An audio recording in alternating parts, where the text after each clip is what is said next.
बिस्मिल्लाहिर्रहमानिर्रहीम, अस्सलाम वालेकुम। सहाफ़ी हों, सर्वेस किए जाएँ, दीगर लोगों से आप बात करें, आप अदाद शुमार को देख लें।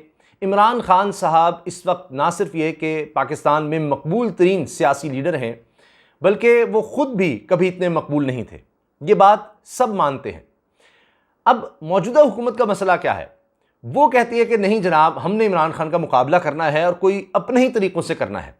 अब जब वो मकबूलियत में मुकाबला नहीं कर पाते तो फिर कुछ और ऐसी हरकतें करते हैं कि और ज़्यादा एक्सपोज हो जाते हैं। अब मिसाल के तौर पर इन्होंने कितने दिनों से, बल्कि कम से कम 4 महीनों से इमरान खान के ख़िलाफ़ चीज़ें बिल्ड कर रहे थे। तो शाहखाना, ये वो सारा कुछ आपने देखा। अब कि जी इमरान खान फ़ौज के ख़िलाफ़ है, ये तकरीबन 1 महीने से ये मामला चल रहा था। कभी फॉरेन फंडिंग का आप देख रहे थे, सारा कुछ।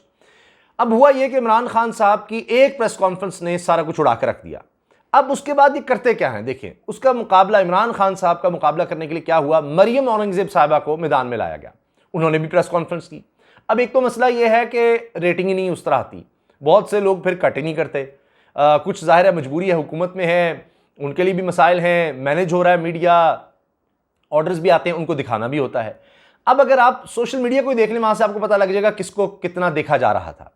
अब इमरान खान साहब ने जिस तरह से सबूत दिखाए कि किस तरह फौज के खिलाफ कौन कौन कैंपेन करता रहा और अपना भी ट्रैक रिकॉर्ड दिखाया, अपनी जमात के हवाले से भी बताया, तो अब उसके जवाब में क्या था कि मरियम औरंगज़ेब साहब ने क्या कहा, शक्ल देखो इमरान खान, तुम अपनी शक्ल देखो। अब आप बताएं मुझे कि एक वज़ीर इत्तलात हों और वो खातून कह रही हैं जी शक्ल देखो, यानी आपके पास बताने के लिए कुछ नहीं है, कोई दलील नहीं है, कोई सबूत नहीं है, कोई बात नहीं है, जी शक्ल देखो जी ये है। और उसके बाद जनाब, अब चूंकि सवाल आता है, इमरान खान साहब ने तो दिखा दिया मियां नवाज शरीफ का, जरदारी साहब का, सबका, और बोल भी दिया। तो अब वो क्या कह रही थी कि जी उन्होंने हमेशा कहा है नवाज शरीफ साहब ने कि इदारे अपनी हुदूद में रहें, इदारे अपनी हुदूद में रहें। उन्होंने आईनी हुदूद की बात की है। मोहतरमा, आप बताएं कहाँ वो ये बात कर रहे हैं और कहाँ वो ये कह रहे हैं कि जनाब फलां साहब आपने हमें, वो तो आईनी हुदूद की नहीं, वो तो इल्ज़ाम लगा रहे हैं कि आईनी हुदूद से तजावुज़ किया गया। उनके बाकायदा ये ना सिर्फ बयानात हैं, उनकी वीडियोज़, उनकी तकरीरें, सब कुछ मौजूद है। मरियम साहबा के हैं, आपकी दीगर लीडरशिप के हैं। आप बताती हैं कि नहीं जनाब, floor of the house, assembly में खड़े होकर, टेलीविजन पे वज़ीर दिफा, मौजूदा वज़ीर दिफा ने ये बातें नहीं की जो जनाब चलाई जा रही हैं, कहती ना नहीं। अच्छा, अब आप देखिए कि इमरान खान साहब के मुकाबले पे जब मरियम साहबा को ले आएंगे, अब इमरान खान साहब को कितना देखा जा रहा है जनाब, लाखों में देखा जा रहा है। फिर उन चैनल्स पर जिन पर पाबंदी लगाई गई, मिसाल के तौर पर ARY की मैं बात कर रहा हूं, तो अब पाबंदी क्यों लगाते हैं उन पर? इसलिए कि जनाब वहां लोग बहुत ज्यादा देख रहे हैं। आपके हामी चैनल्स जो हैं, जिनको आप कहते हैं जी हमारा बयानिया आगे बढ़ाओ, उनको लोग देख नहीं रहे। तो अब आप देखिए कि ARY को इसलिए भी बंद करवा दिया गया। अब वो सिंध हाई कोर्ट ने ऑर्डर्स कर दिए कि जनाब इसको खोलें। जब कानून कहता है कि पूरा प्रोसीजर है, वो अडॉप्ट ही नहीं किया गया। छुट्टी थी जनाब, कहां थे पैमरा का चेयरमैन, कहां था सारा बोर्ड, किस तरह से किसने अहकाम दिए? तो सिंध हाई कोर्ट में जाकर पैमरा का जनाब वकील कह रहा है कि जी पैमरा ने तो ऑर्डर्स ही जारी नहीं किए, पैमरा की तरफ से कहा जाता है। आप अंदाजा लगाएं तो फिर किसने ऑर्डर्स कर दिए कि जी उसको बंद कर दिए ARY को? कमाल है ना जी। फिर सिंध हाई कोर्ट ने कहा कि उसको खोला जाए, वहां पर भी इनकी हार हो गई और पता लग गया कि किस तरह से चैनल्स को बंद किया जाता है जो इनकी बात ना कर रहा हो। ये मसाइल सामने आ जाते हैं, फिर उसके खिलाफ बड़ा कुछ बोला जाता है, लेकिन लोग तो वो देख रहे हैं ना। इसके बाद ये भी खबरें चली कि बोल न्यूज पर भी आ सकता है। बोल न्यूज भी आप देखिए मकबूल से मकबूल तर होता चला जा रहा है। अब वहां भी इनको मसाइल होंगे, तो ये कोशिश ये करते हैं कि अच्छा फिर हम कोई और तरीका निकालें। एक तो या चैनल ही बंद कर दें, फिर सोशल मीडिया आ जाता है, उस पर आप देख रहे हैं, लोग देख रहे हैं, आपके अपने हामी चैनल्स जो हैं मजबूरन दिखा रहे हैं, वरना लोग मजीद उनको देखना छोड़ देंगे। वहां भी आप देख लें इमरान खान को कितना देखा जा रहा है और आपको कितना देखा जा रहा है। फरूख हबीब साहब ने खैर मरीम साहबा के जो कुछ वो कह रही थी उसका जवाब भी दिया। उन्होंने बता दिया कि आप लोग क्या करते रहे हैं। तो मैं तो इमरान खान साहब का आपको बता देता हूं, आप साथ साथ स्क्रीन पर देख सकते हैं कि कहाँ कितना इमरान खान को देखा जा रहा था। ज़ाहिर है जब वो आएंगे सबूतों के साथ आएंगे, सब चैनल्स की अब मजबूरी हो गई है उनको दिखाना। जो नहीं दिखाना चाहते, जो मैनेज्ड हैं, जिनको हुकूमत के हामी चैनल्स कहा जाता है, बड़े बड़े उनको इश्तिहारात मिलते हैं, सारा कुछ मिलता है, वो भी मजबूर हैं, इसलिए कि अगर आप नहीं दिखाएंगे लोग स्विच कर जाते हैं। और ये हुआ इमरान खान साहब का, जब इमरान खान साहब को हुकूमत से निकाला गया, उनका ब्लैकआउट किया गया, उनके जलसों का ब्लैकआउट शुरू में हुआ, लेकिन फिर यह हुआ कि जो चैनल को दिखा रहे थे उनको स्पेस मिल गई। ARY कहां से, यानी 60% तक व्यूअरशिप चली गई। बोल न्यूज कहां से कहां पहुंच गया।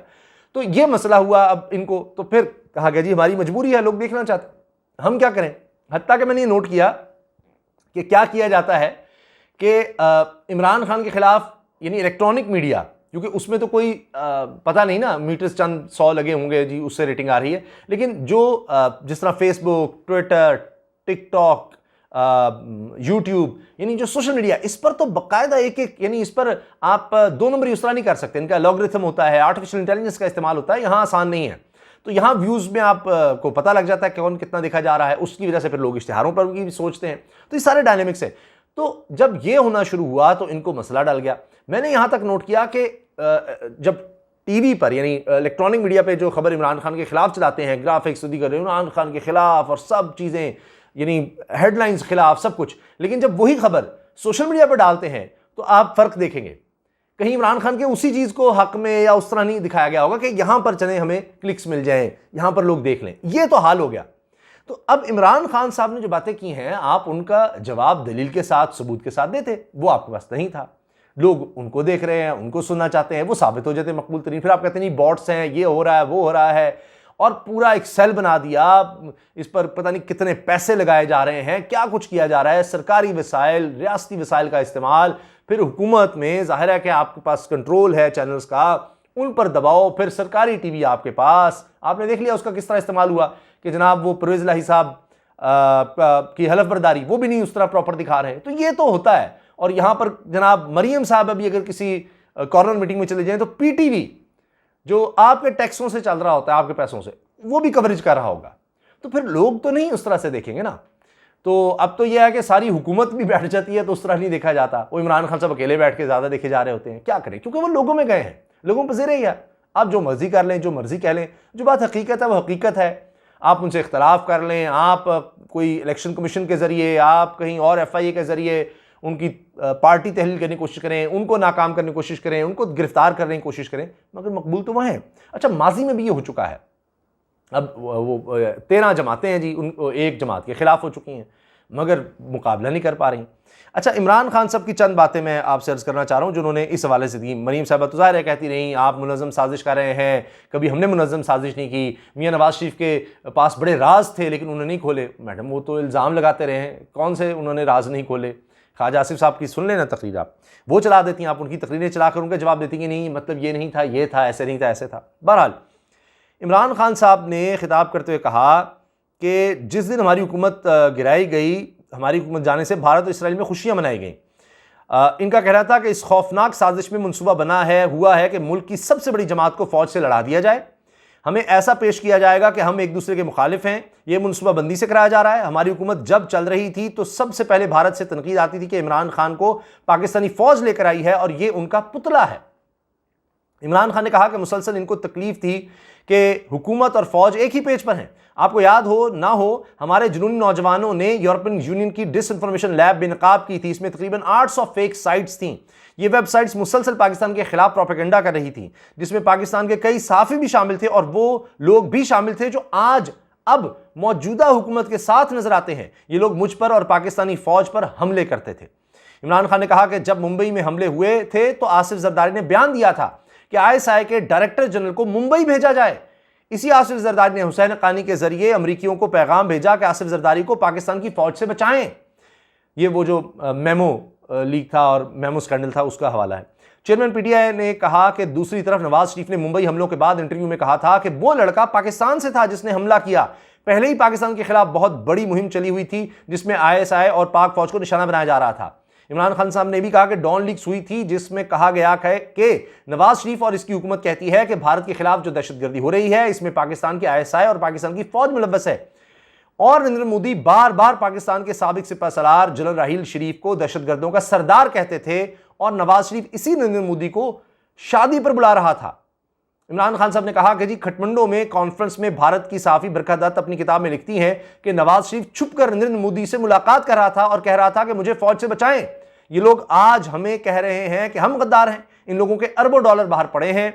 इनकी करप्शन की दास्तानें बैरून मुल्क किताबों में भी लिखी गई हैं। BBC की डॉक्यूमेंट्री में भी इनकी चोरी का जिक्र है। अब इनका जवाब देती मरीम साहबा कि जरदारी साहब ने क्या ये नहीं कहा, उनके बयानात मौजूद नहीं है, मियां नवाज शरीफ इस तरह नहीं मिले नरेंद्र मोदी से, उनको नहीं बुलाया शादी पर, ये सब बातें डॉन लीक्स क्या गलत था, फिर नवाज शरीफ साहब ने खुद उसकी इंक्वायरी करवाई, वो क्या हुआ था। इनके जवाब देती ना किस तरह क्या क्या होता रहा आपके दौर में, अब क्या हो रहा है, किस तरह आप हाल ही में कहते रहे, हुकूमत मिलने से पहले क्या कुछ कहते रहे। इमरान खान साहब ने कहा आज ये बताया जा रहा है कि हम लोग फौज के खिलाफ हैं, जबकि ये लोग मुहिब्बे वतन पाकिस्तानी बन गए हैं जो आकर हमें गद्दार कह रहे हैं। इन्होंने कहा कि यह साजिश इतनी खतरनाक है कि मुल्क की सबसे बड़ी जमात को अपनी फौज के सामने खड़ा कर दें और इनके अंदर इख्तलाफात पैदा कर दें, इससे ज़्यादा कोई चीज़ नुकसान नहीं पहुंचा सकती। तो ये कोशिश तो हो रही है, लेकिन दोनों तरफ से, इधर से हुकूमत भी कोशिश कर रही है ऐसा बिल्ड किया जाए, उधर से इमरान खान साहब कोशिश कर रहे हैं कि ये जो साजिश हो रही है इसको नाकाम बनाया जाए। आप किसकी जीत किसकी हार देख रहे हैं, कमेंट सेक्शन में अपनी राय का इजहार ज़रूर कीजिएगा। अल्लाह हाफ़िज़।